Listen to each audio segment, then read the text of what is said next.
And events held in the Superdome in its 31 years. Some say the most historic is just 5 days away. The work crews are putting the finishing touches on most of it for Monday night's Saints game. Ben Lemoyne has a preview of what you will see and what you need to know before you go to the game. It's been a resurrection of sorts. 22,000 seats altogether had to be replaced. Down to the last letter. We had massive water intrusion through this roof. A kind of come from behind. We lost 70% of the roof. But all cliches aside, the Superdome is now home to one of the greatest triumphs in New Orleans history. 2 million square feet that sat devastated just months ago. Now ready for some football. Never before in American sports history has there been a situation like this where you've got a stadium that's been so destroyed by a hurricane or any natural disaster for that matter that has to be put back into service in less than a year. The people in New Orleans are going to be absolutely stunned when they see it. It's much more impressive than it was ever. And they're getting ready for company to come celebrate. The Saints home opener Monday will be of Super Bowl stature, and you may need to study up on the new rules. The security that people will see will include pat-downs this year, and so that's a bit different besides the bag checks that they're used to. And organizers say the best piece of advice is to get here early, like 5 p.m. After all, U2 and Green Day play at 7. We're asking the downtown employers to let their folks go a little early on Monday so that the working traffic can be gone by the time the Saints fan comes in. And whether you catch it from the suites or the sofa, some say the feeling will be the same. This is for the people of New Orleans, and it's going to give me great pleasure just to see them walk in the door and feel the excitement when they come in. Ben Lemoyne, Eyewitness News, Night Watch. Superdome managers urge those people attending the game to bring as little as possible with you to get into the game as far as security search process goes. Also, parking at the mall garage next door will be open for the first time since Katrina. The doors will open at 5:30. Well, the group. The Falcon running attack is strong enough. Then you got Vic running for over 100. I mean, that's impressive. It's amazing, along with a defense that hasn't given up a touchdown yet. Staying focused on a Falcon team that leads the league in rushing and has already forced 5 turnovers, well, that shouldn't be a problem for the Saints. But as Scott Cody reports, while it's supposed to be just another game for them, it's something much bigger for their fans. A win for the Saints over a Michael Vick-led Falcons team would be a first. Number 7 is 5-0 as a starter against New Orleans.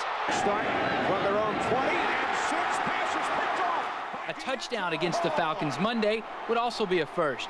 They've yet to allow one in 2006. A test on our offense to see where we're at. Their defense has played awfully well. They haven't allowed a touchdown the first 2 weeks against 2 teams that have been pretty good offensively as well. So, you know, it's a test for our team. The biggest test, perhaps, will be how well his team eliminates distractions. And Monday, there will be plenty of them. A 2-0 start, a home opener, Monday Night Football, the list goes on. Oh yeah, I mean it's probably Super Bowl proportions as far as just the activities. I mean, you could come down here this week and feel like it was Mardi Gras or spring break or the Super Bowl, I'm sure. For the Saints players, it's simply week 3, even if it's much more for everyone else. It's not a routine week, I know, for the city, but for our players in their schedule and how we're going to operate, it's going to be just like the first 2 weeks. Although a 3-0 start hasn't been a routine around these parts since 1998. In Metairie with the Saints, Scott Cody, Eyewitness Sports, Night Watch. The hair is a little grayer, a little thinner, the middle a little thicker, but the twinkle is still in Morton Anderson's eye, and the pop is still in his left leg. At 46 years old, he's back in the NFL after an absence of more than a year. He'll be back in the Superdome Monday night as an Atlanta Falcon. For over a year, he kicked in solitude, refusing to believe he couldn't kick again with teammates depending on him. I'm a stubborn person, and you know, I sometimes I let pride get the better of me. It's been tough. It's been frustrating. It's been humbling in many ways, and it's really given me a tremendous sense of, I guess, of reflection and of wanting to really do this thing right, to finish the way I want it to finish. And the prep.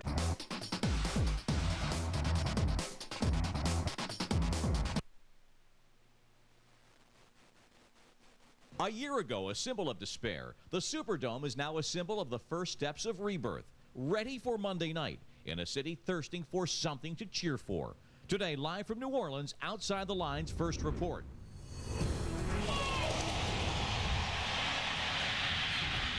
So much of the football fervor surrounds this man, the game's electric rookie, Reggie Bush. I'll talk live with Saints quarterback Drew Brees. When you come back and you see that everything that you worked for, everything that you gathered is gone, it's hard to forget. You can't forget. Joe Horn shows us those New Orleanians for whom normal is still a long way off.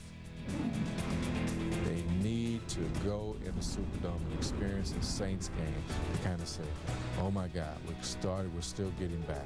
Unique among the rebuilding efforts, the Dome is ready ahead of time and on budget. The largest symbol for a city struggling to recover. Ahead today, Outside the Lines.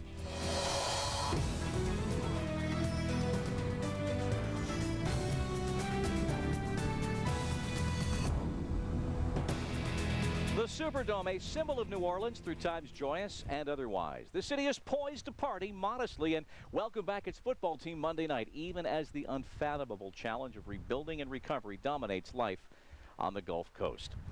In 4 days, the largest sign yet that there's progress towards normalcy in New Orleans as the Superdome reopens and the undefeated Saints play before the first of a string of season-long sellouts.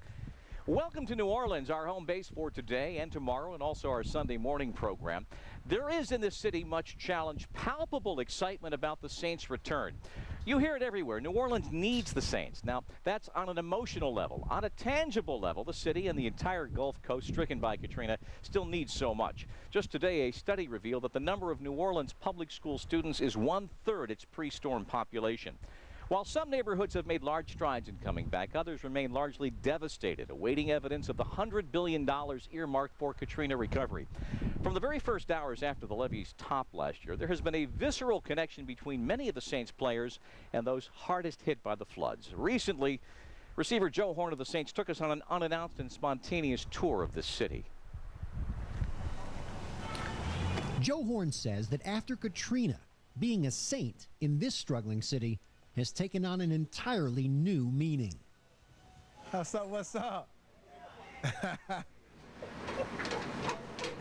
Oh my God! Oh, I met you before. What's up, girl? I got the Saints gear. Oh yeah. What's up? How you doing? I don't believe it. All right. The Marsalis family is rebuilding their flooded home on Dumaine Street in the Treme neighborhood. We done been through something.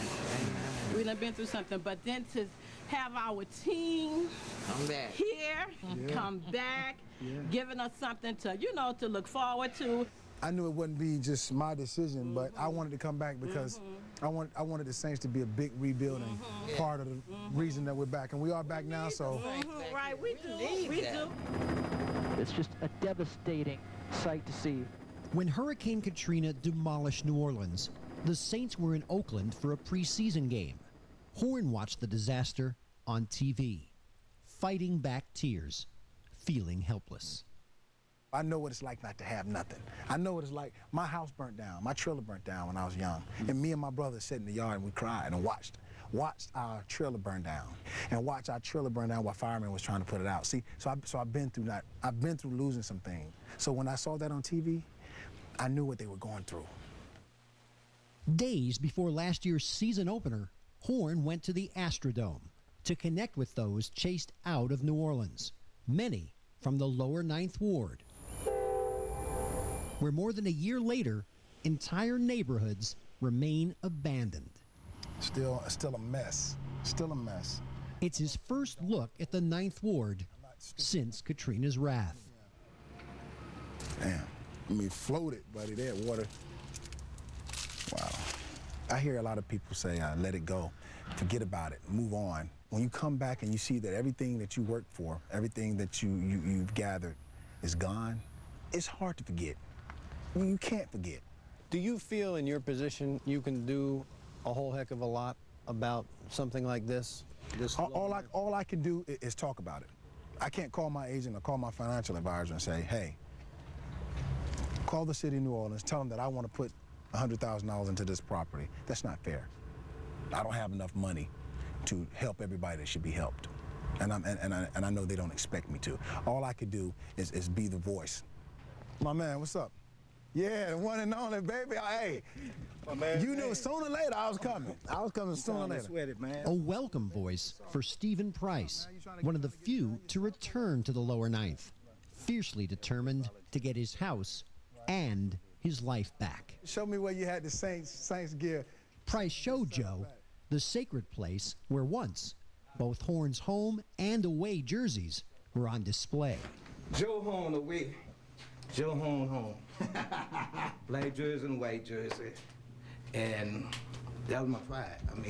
I mean, I never thought I'd get a chance to see it, especially in a bad day. That's not, like today. No, it don't be no bad But day. I mean, yeah. Brewski right there. Price took Horn to a room where his family once gathered around a big screen TV to cheer on the Saints. Go Joe, go, go Joe. Yeah. We're gonna bring the memories back. Oh yeah, man. I'm very confident that we're gonna do it this year. Yeah, we're gonna do it, buddy. We're gonna do it. One at a time. Well, God bless you, man. Keep fighting. Keep fighting, baby. God bless you. No doubt, baby. No doubt. The day the levees broke, 83-year-old Charles Carter walked more than 2 miles in waist-deep water to seek shelter at the Superdome. But Joe, what's up, baby?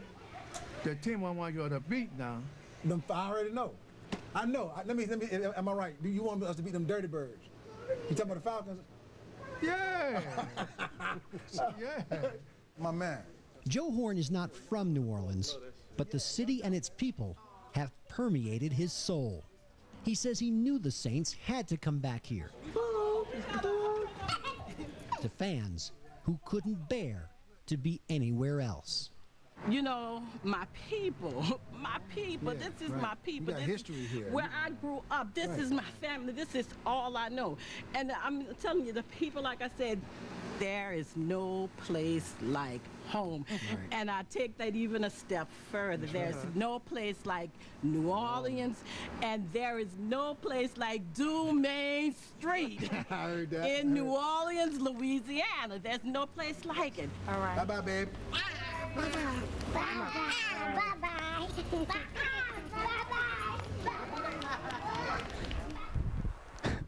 Mark Schwartz reporting. The man throwing Joe Horn the football this year joins us live from Saints camp. We're talking, of course, about quarterback Drew Brees. Drew, you made a conscious decision as a free agent to come to the city of New Orleans in the wake of all the events of a year ago. What did you have to know about this city, more than just the football team, as you were deliberating whether to come here? Well, you know, I can tell you this, when I did come here to visit New Orleans and take a look around the city and talk with the organization, that sort of thing, I can't tell you how, you know, welcoming a feeling that I got from the fans and obviously just the people within this organization. I mean, you could really tell that it was a city and a community that was, you know, going to stick together and fight through this whole process and would come back better than ever. Now, you've not lived here until this year. I had occasion yesterday to walk through a home that's scheduled for demolition in a week, and I know you've had a chance to view some of this destruction. And coming in as an out-of-towner, your thoughts on just what the city has faced? It's worse than you could have ever imagined. It's worse than even what, you know, you saw on TV. And that's really all I had to go off of, and I think that's what most of the people in the country, that's all they have to go off of is what they've seen on television. But when you have a chance to drive around and actually if you get out of your car and walk through some of these homes and through some of these neighborhoods, I mean, it's just unfathomable to know what happened here, and obviously all these people displaced from their homes and everything else. But the fact is, I think there's people that are so true to this community, and they're going to come back and they're going to continue to rebuild, and it's going to be a long process, but I think there's no doubt in my mind that this city's going to come back better than ever. In the days after the levees were topped, as I mentioned at the top of the program, there was almost a visceral connection between many of the players on this team, Joe Horn, many others. This bond between fan and the players, it seems to have a unique quality here.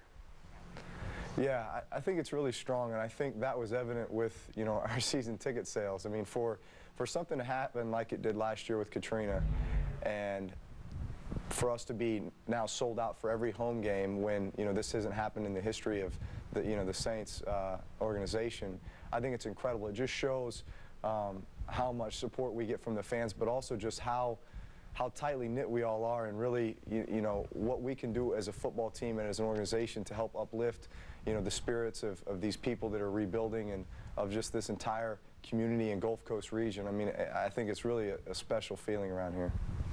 Well, you mentioned the magic word tickets. Now, I can imagine an NFL quarterback is often asked family, friends, and those that claim to be family and friends, can you get me a ticket? What has it been like in the run-up to Monday night's game against Atlanta? I mean, it's been crazy. You know, obviously everybody wants to be here for that game, and I think just the excitement of not only the game itself, but just everything surrounding the game. You know, obviously all the events that the city has planned for it, but, you know, also I think just the symbolism of the game, just the fact that, you know, it's the Saints coming back home. You know, it's the fans having a chance to get in the Superdome again and watch their team, you know, a team that hasn't really played there in almost 2 years. And it's just incredible to know, you know, that we're going to have that support, and obviously that, you know, this is just an opportunity for us as a team, as a community, to really come together and, you know, kind of show America that, you know, New Orleans is on its way back. And doing it on a home field, you've yet to take a snap on. Yeah, and you know what, I have not stepped foot in the Superdome ever in my life. You know, I never played there prior to this year, and haven't gone in there, you know, since I've been here either. It's kind of been, you know, saving it for this opportunity and this day. So I'm extremely excited about it, and you know, just you can't wait, you know, because it's going to be my home for a long time. So you know, this is exciting. It's going to be loud on Monday night. Drew Brees, we appreciate your time today from camp. Thanks a great deal. Yeah, guys, thank you. And ahead in our centerpiece, in the big dome that has seen so many memorable moments, we'll look at the marvel of readying this building in less than 13 months after the horror of Katrina. Our Sports Nation First Report poll question: what eventually will prove to be the most memorable moment in Dome history? The Saints homecoming, Jordan's late jump shot, the Durant no-moss fight, Adam Vinatieri's winning field goal, or the Chris Webber timeout that wasn't? Log on, search OTL, cast your vote. We've got results coming up later in our program from New Orleans. Before my wipers streak or my belt start to squeak, I know I'm gonna catch it on time. AutoZone has the people, parts, and advice it takes to stop trouble before it starts. Nobody knows your car like you do. Nobody knows what it needs like we do. AutoZone. Pizza. For here to go? Delivery.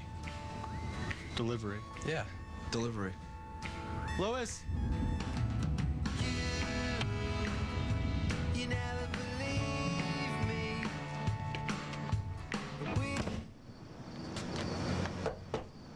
Pizza's here. Hey. They had a little captain in them because they always designated driver. Drink responsibly. Well, it's been a long day for Strahan. What a lovely shot. Hey, maybe it's your deodorant. Let's start over. No, this time start with new Right Guard Sport Deodorant, now packed with even more scent. Right Guard, start right and right. It's about time you notice Mercury, and not just because it's got a style all its own. Like Mercury Mariner, a Consumer's Digest Best Buy, 2 years running. The 32-mile-per-gallon Mercury Milan, winner of the best midsize car. Mercury Mariner Hybrid, the first green car of the year. And Mercury Montego beat out every car, truck, and SUV tested to win the Ideal Vehicle Award. Now lease Mercury Montego at this incredible rate. So you've got to put Mercury on your list. Saturday, the Game Day crew is live from the Horseshoe for a Big Ten battle. Is this good or what? Can Paterno's Hungry Nittany Lions topple the #1 ranked Buckeyes? Red shirt, sweetheart. Red shirt. College Game Day, 10 a.m. Saturday on ESPN. Outside the Lines First Report. Brought to you by AutoZone. Get in the zone. AutoZone. Outside the lines of this hour, Tiger Woods and the U.S. squad preparing for the start tomorrow of the Ryder Cup.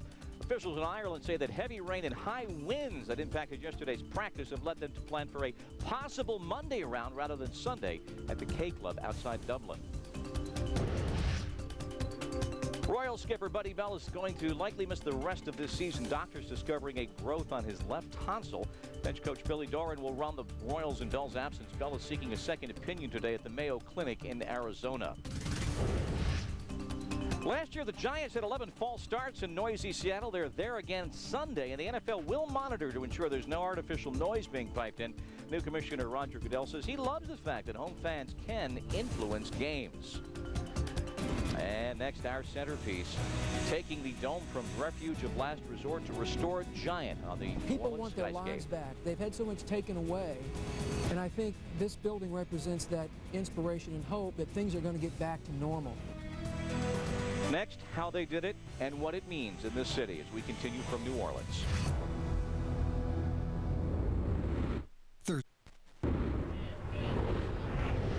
Memorable moments in the Superdome. 1979 Sugar Bowl on 4th down. Penn State going for it. And the stop made by Alabama's Barry Krause. The first time a number 2 team has beaten a number 1 for the national championship. Roberto Duran, Sugar Ray Leonard. 16 seconds left in the 8th round. Duran waves off the fight, memorably saying, "No mas, no mas." And the moments in NCAA finals. 1982 Michael Jordan shot as a freshman. That won it for North Carolina. Keith Smart's 87 shot for the winner against Syracuse. Then in 1993, Chris Webber's illegal timeout against North Carolina. Then, of course, Super Bowls. 1997, it was Super Bowl 30 for the Green Bay defense, defeating New England. Desmond Howard, a champion. Brett Favre, a couple of TD passes. And then Adam Vinatieri. 5 years later, the Patriots and the Rams tied at 17 all. The Pats driving downfield, and Vinatieri with the winning field goal. And so, certainly to that list, Monday night's emotional scene will be added. The Dome behind me 1 year ago was the site of some of the most wrenching pictures in recent American memory. 11 months of work, strenuous work, and $185 million have restored the Superdome physically. In fact, it's better in many ways than before. And right now in New Orleans, there are a few places that statement applies. Mark Schwartz takes us inside the job of restoring the home of the Saints.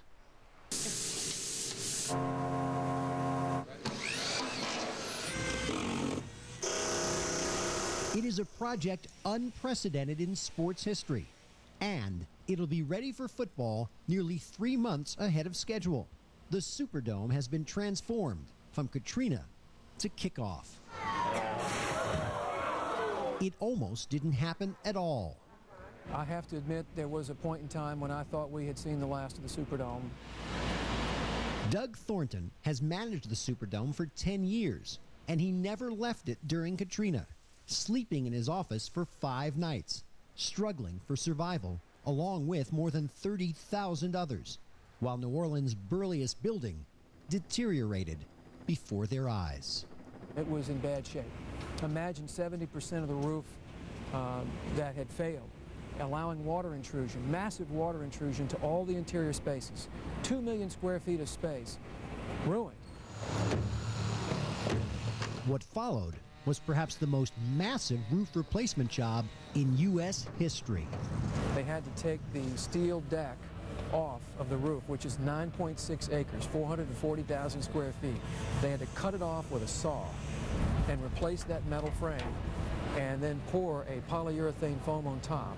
What would it take to knock this roof down? Well, I got to tell you, it's guaranteed for a Category 5 hurricane by the roofer.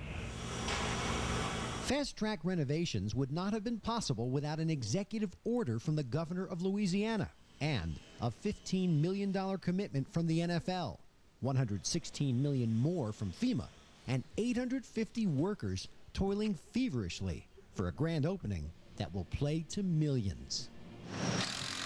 22,000 new seats have been installed, 38 sparkling new concession stands, and new locker rooms are ready to go. When the project is completed in August of 2007, 137 luxury suites will have been gutted and rebuilt, all at a cost of $185 million. But perhaps the most daunting task is to scrub away memories of the Superdome as a cesspool of human misery. Why was it essential to re-image the Superdome? Well, I think the world saw the Superdome at its worst. The roof had blown off. People saw the images of what went on inside. It was very bad. You know, the conditions were very bad. So we wanted people to come in here and think it's fresh, it's new, it's clean. This is one of our cultural norms like Mardi Gras that people need. It's starting to come back slowly but surely. New Orleans Mayor Ray Nagin was re-elected in May. They need to go in the Superdome and experience a Saints game to kind of say, oh my God, we're still getting back. This is another hurdle. It's a good thing. We are on our way back to full recovery. People want their lives back. They've had so much taken away, And I think this building represents that inspiration and hope that things are going to get back to normal. Thornton predicts the home opener will be remembered as the biggest moment in the history of a building which has already hosted 6 Super Bowls, 4 Final Fours, and a visit by the Pope. What we're talking about now transcends sports, quite frankly. It's about lives. It's about a community. It's about, restoring a community, a historical American city that needs to be rebuilt. And today in the Dome, 4 days out, we're continuing on the last-minute preparations to bring the Dome totally up to spec and in shape for the Monday night game, Atlanta visiting the New Orleans Saints. Now, we welcome a man here who knows the Saints and the city very well. Arnie Fielkow is a councilman on the New Orleans City Council, the former executive vice president of the Saints. Now, Arnie, this building was completed ahead of schedule and pretty much on budget. How many projects right now in New Orleans can you make that statement about? Well, not a whole lot. I mean, obviously, this was a joint effort by a lot of people from city, from the state. NFL played a major role in this. The Superdome management did. If we could emulate what we've done here with the Superdome and bring that to the rest of the city, we're going to be much better off. What about those that might suggest it was only $185 million, which is a drop in the bucket with the billions at stake, but there are other priorities here that need to be advanced as quickly as this? Well, in the scheme of things, I think we could all admit that sports is not at the top of the list. But you know what? When we look at what the Saints mean to this community and what this building behind us means to this community as an icon of hope and optimism, I think it's very important that we're able to get the building reopened. We're able to get the Saints back here. Our fans are so excited, and the whole Gulf South community is excited about what's about to transpire. You used to work with the Saints. You were dismissed in the wake of the storm. It was widely reported that you were advocating internally to make sure that some of the games were played here, and then Tom Benson was more of a mind to take this team and move it to San Antonio. How close was this team in your mind to not being back in this building, if not this week, if ever again? Well, I don't know, and in some ways that's old history. I got to tell you, I felt very strongly. I came to New Orleans 6 years ago in order to join the Saints. I owe a debt of gratitude to the organization, but I became a New Orleanian along the way, and I love this city, and the Saints should never leave this city. They mean that much to this community, and I think having them back here brings optimism and hope for this entire region, and if they get off and win 3-0 start, I just can't tell you how excited it is to have them here. They've sold every ticket, which they've never done before. Yes. It's a season ticket sellout, but how is it going? What are the numbers on the luxury suites? Well, the last report I heard was that they had sold 100 out of 137, but there have been some statements made that the sales the last couple weeks have moved beyond that. So I think they're moving towards selling out, if not all of them, at least a large majority of them, and that's very important, the way the NFL works. Can this economic momentum for this team and this building be sustained beyond the initial exuberance and adrenaline that everybody is feeling right now, beyond this season, to keep this team here? Well, I certainly believe so. I don't think from an emotional standpoint, we all know the tie-in between this community and the Saints, but I believe that the Saints can drive business here. I think that again, we're entering the new New Orleans phase right now, and I think the Saints can be part of that. We're working very hard as a new city council and new leadership to do economic development, to get companies interested here, and we're getting a lot of investors really interested in this city. So I'm a real optimist. I think it's going to work. In a phrase, we've got about 20 seconds. What will the new New Orleans be that it wasn't before?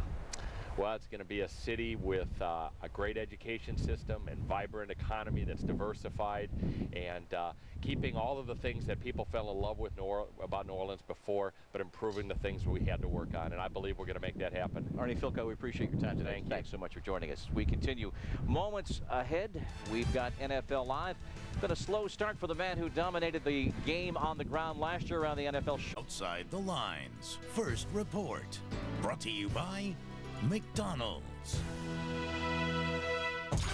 Led by Warwick Dunn and Michael Vick, the Falcons are off to a great running start.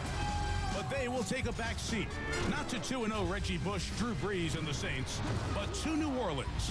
13 months after Katrina, the Superdome reopens at 8:30 Eastern on ESPN's Monday Night Football.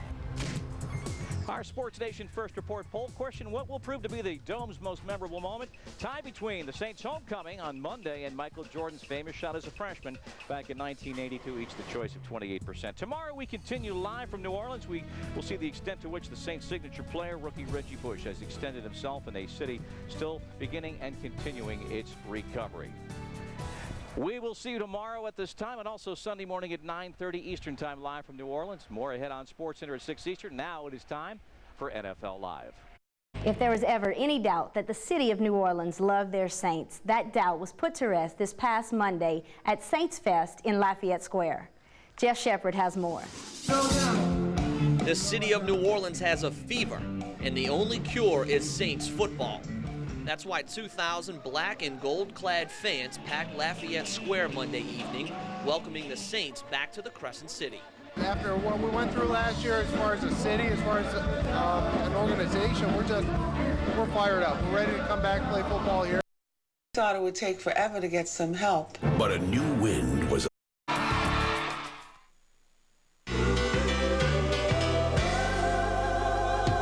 They're marching in, and you know their name, 'cause we're all getting ready for the big game. Got football fever and our boys to blame. Say you, them Saints to blame. We got that spirit, and you know that means the Saints are marching for New Orleans. We're keeping the faith, filling the stands, cheering the boys and clapping our hands. Say clap, cheer, 'cause the boys are here. Let's all give the Saints a cheer. Bless you, boys. You know we got that fever. Bless you, boys. You know we'll always be believers. Bless you, boys. We are hallelujah chorus singing. Hallelujah. Now get out and go, boys. Come on. Bless you, boys. Oh, let Channel 4 remind you you're the best, you boys. WWL behind you. Bless you, boys. New Orleans says it needs its Saints, and in 3 days the Dome reopens and football returns. Outside the Lines First Report, live from New Orleans. The most exciting gain of about 10 yards in Saints history. Reggie Bush, the Heisman star, arrived in a city in need, and he has, by all accounts, walked the walk. Obviously, all that they've gone through, I feel like, they just need some type of inspiration, some type of light in their lives. They lived all last year on the road and have played there ever since. Tulane today, one day closer to coming home. You can write your own script for the whole year, but it begins today. You're in charge of your own destiny this year. We didn't have that opportunity before. We have it now. And in the wind and rain of Ireland, Tiger Woods and the U.S. facing a familiar struggle in the Ryder Cup. All today, Outside the Lines.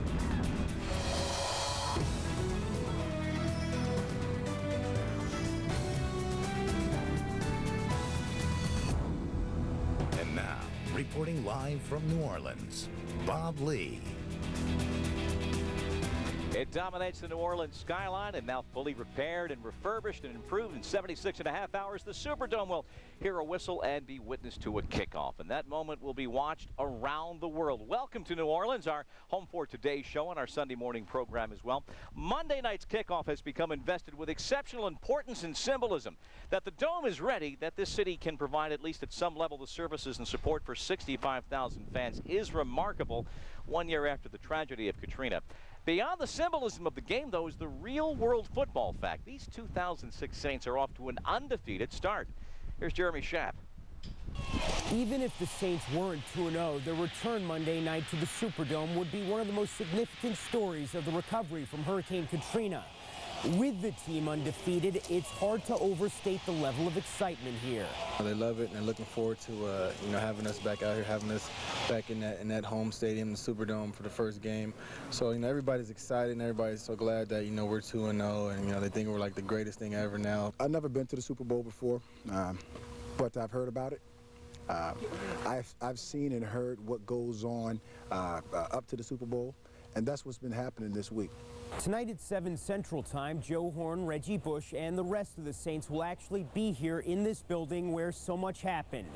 The first Saints practice since before Hurricane Katrina in this building. And even though it's just a practice, it's a moment that is sure to be charged with mixed emotions. In New Orleans, Jeremy Schaap, ESPN. Great passion in this city, certainly for the team, and at the center of the passion for the Saints, rookie Reggie Bush.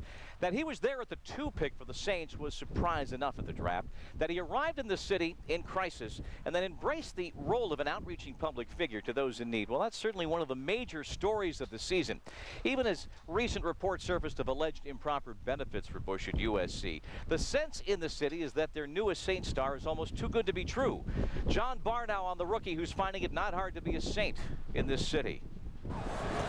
Even before his first carry in a Saints uniform, even before he signed his 6-year, $62 million contract, Reggie Bush embarked on a preseason of giving. How you doing? All right, good.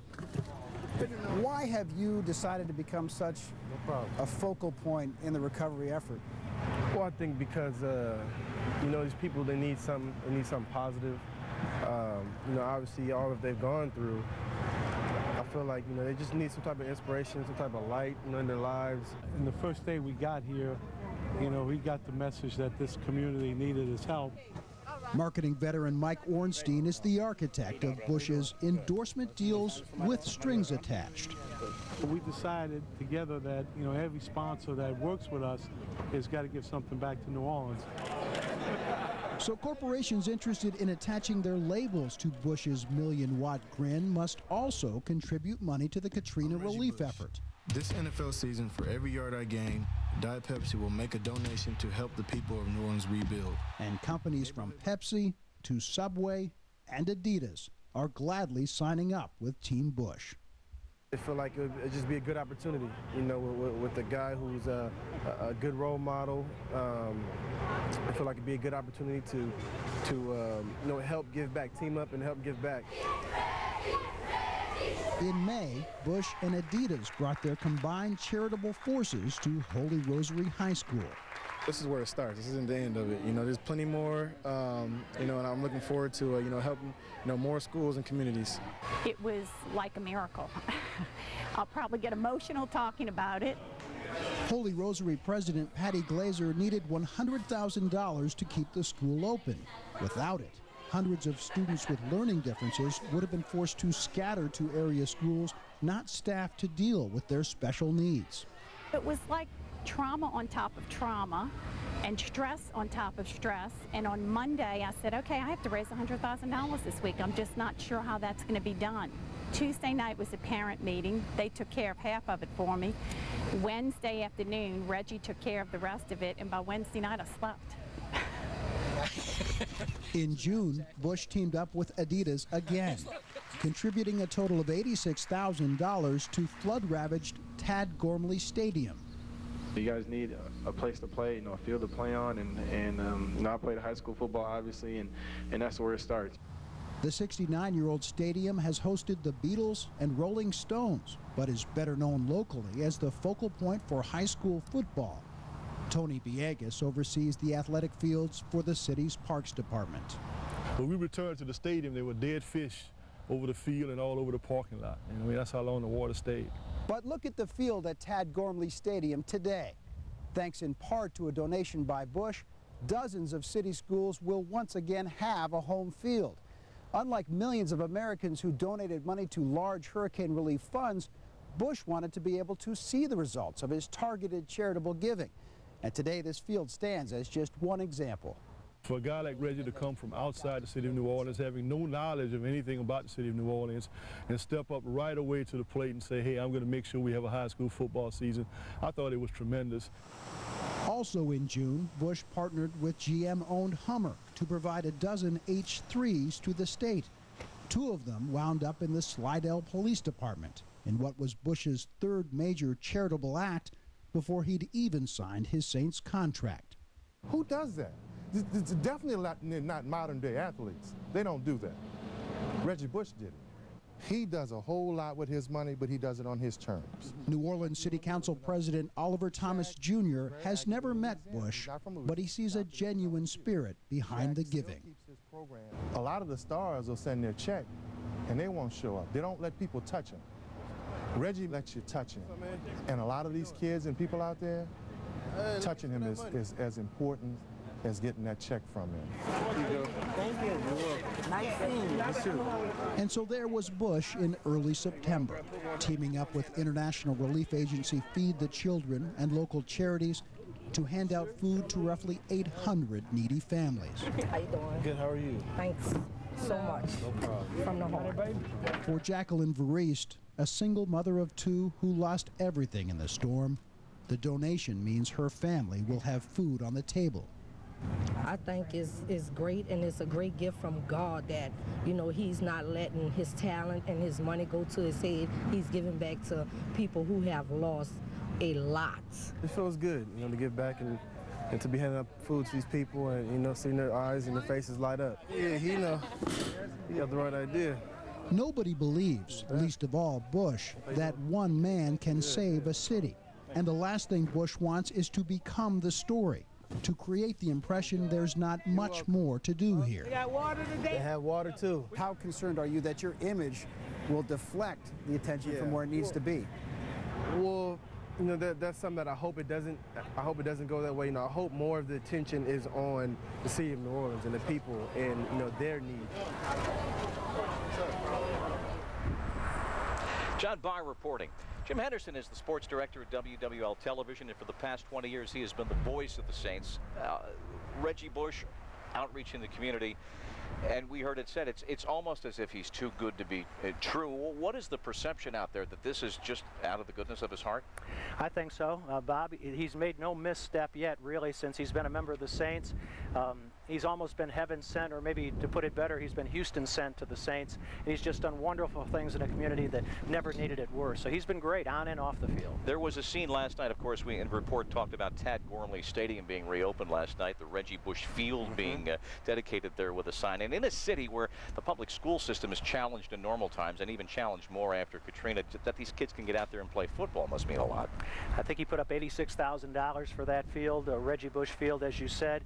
And in many ways, on the high school level, that's a symbol of their resurrection, just as the Superdome is on the professional level here in New Orleans sports. Now, these questions about the alleged improper benefits at USC that have bubbled back up in the last 10 days or so, how is that playing here in the community?